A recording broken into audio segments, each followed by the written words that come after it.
Hello and welcome to my channel. I am the BA Tutor, and on this channel I talk about everything in regards to being a business analyst. So if you're interested, please make sure you guys go ahead and subscribe. It helps me a lot when you support the channel. With that being said, today's topic is going to be how to do requirements gathering. So what is requirements gathering? How do you go about it? What are all the steps involved? I'll be walking you guys through that process right now. So obviously the question is how to do requirements gathering. First of all, what is requirements gathering, right? That's the first question and the first step of this entire process. Well, I've got videos where I go into depth about this, about requirements gathering being the main thing that a business analyst does. So you guys can go check out those videos. I also have a course, a beginner business analyst course that I walked through in detail about this process. So if you're interested in that, link is in the description for the course. But with that being said, requirements gathering is the essential component of what a business analyst does. Okay, so essentially, requirements gathering and requirements documentation. That is how a business analyst achieves and tries to solve the problem. So again, whatever the problem is going to be for a business analyst, they are going to go ahead and try to elicit the requirements to understand that problem from stakeholders. Okay, so again, I've always drawn this upside down triangle for you guys to remember. So if I've got business, which I'll put short here for bus, the business stakeholders, and I've got the IT developers, you've got the BA that's going to be in the middle, and they are going to go ahead and elicit and gather the requirements from the stakeholders. Okay, so they're going to go ahead and get those requirements from the stakeholders. That is going to be the requirements gathering.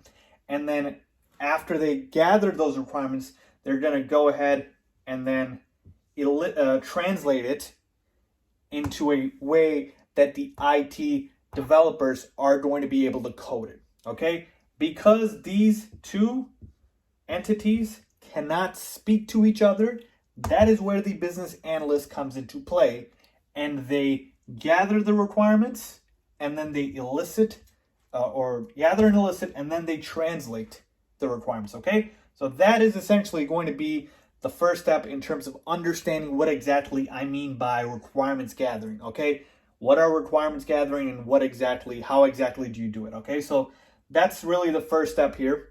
And once you understand this, now we can go ahead and move into the next step, which is understanding really the project for yourself. Okay, so as a business analyst, the first thing that's going to happen is you're going to be assigned a project. Okay, once you're assigned a project, the first thing to do is understand what the project is about. Okay, you are, as a business analyst, a problem solver. Okay, the project is obviously going to have a problem. They are going to have something there that they are either trying to fix, they are trying to achieve, that they are trying to enhance, that they are trying to find a way to make it work. So whatever that problem is, you need to understand what that problem is. Okay, and I use the IT world as my main example here because it's,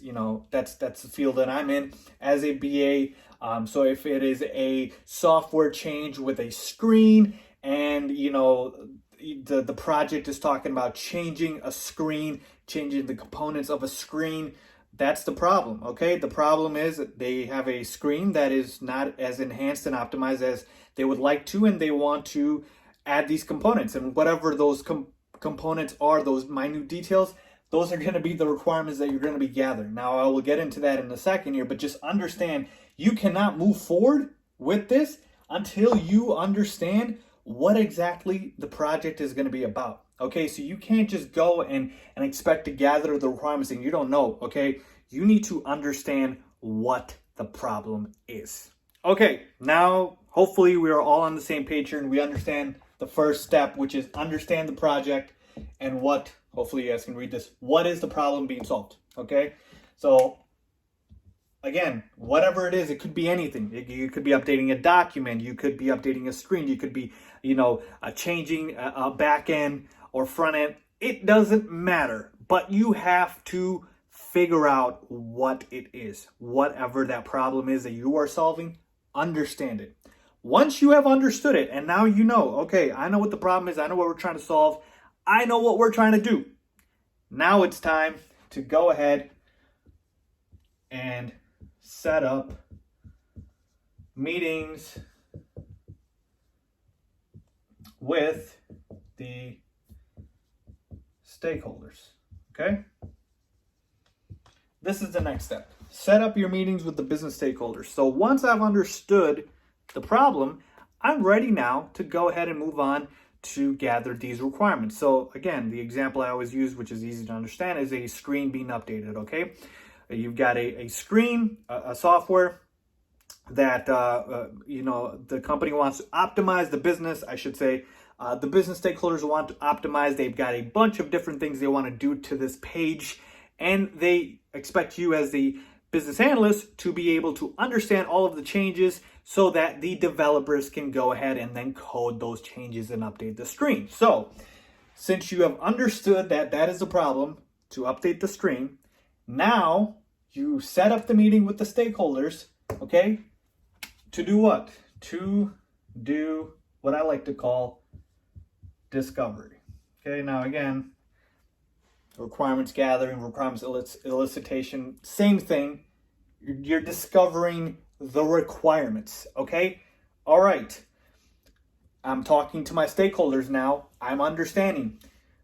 Okay, we are trying to change this screen, okay? And I know the reason why we're trying to do it. It's not as optimized. And now the question becomes, how or what are these specific changes, okay? So as the BA, you need to ask the right questions. You need to make sure that no stone is unturned. Ask everything about the requirements, okay? So I'll use the example of the screen. What are all the components being changed, being impacted, okay? And what are the, impacts for these other changes that we're not touching? So if it's a toggle, if it's a button, is it, something that we're doing to optimize, a certain area? Like, you have to make sure that you are covering every single thing. So if the business says, basically it's simple, we're going to add 3 buttons on the page and we're going to go ahead and maybe, remove this portion of it. And we want the screen to be a little, shorter, the text to change, the color should be this and that. So make sure you obviously ask all the right questions, and all the right questions are going to be making sure that all of the requirements are being captured. Now, again, this is also going to depend on the methodology, if I can spell, that you take. So you can have an agile versus a waterfall. Should have wrote waterfall here. I don't know what I was writing there. Waterfall methodology. Now, again, these are 2 different methodologies. If you're not aware, check out my other videos. I also talk about this in my course again. And depending on this, this is really going to help you out, because what you're trying to do here, not just obviously understand all the requirements and capture every single one, you're trying to lock down the scope, okay? Because here's the thing.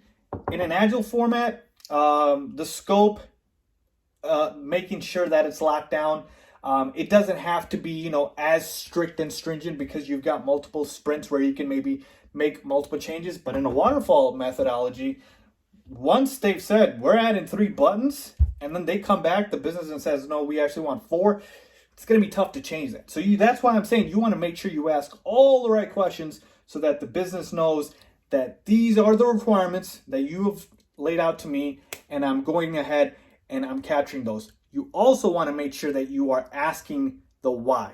Now, again, you understand the project, but you also want to know, okay, you said we're adding 2 buttons here, but can we do 1 and, make it more efficient? Do we need 3 here? Like, those are the questions you need to ask, because if they just tell you, it's not going to be enough for you as the BA to just take it and write it down. you have to ask the why. You have to understand, really, okay, the reasoning for why we need 2 versus 3. Can we reduce it? Can we, go to 1? So ask all those questions. Make sure all of that is covered.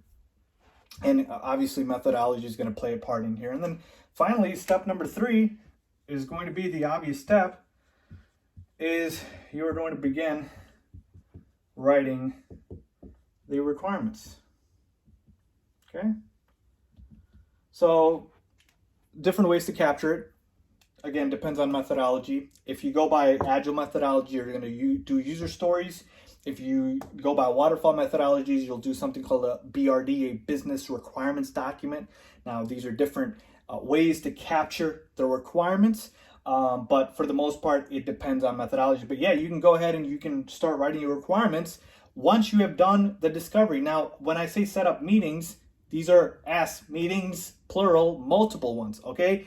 More than likely, you're not going to get all the requirements in one meeting, or you'll have questions that come up, or you'll have concerns, comments, etc. And so you're probably going to need more than 1 or 2 meetings. And so once you've done all that, then you can go ahead and begin your writing requirements. But again, you don't have to wait to write the requirements until all of this is done. You can start this process and still do this and keep adding to it. Just make sure you understand that by the time you get all of the requirements, the scope doesn't change depending on the methodology that that your project is in. Okay, so essentially that is how you do it, how you do requirements gathering. You go ahead and you understand the project, you understand what is the problem being solved, you set up discovery meetings with the business stakeholders, and then you go ahead and you obviously determine the methodology of the project, and then you begin writing the requirements. So hopefully that helps you guys out. If it does, please make sure you give this video a big thumbs up, and please make sure you guys check out my course.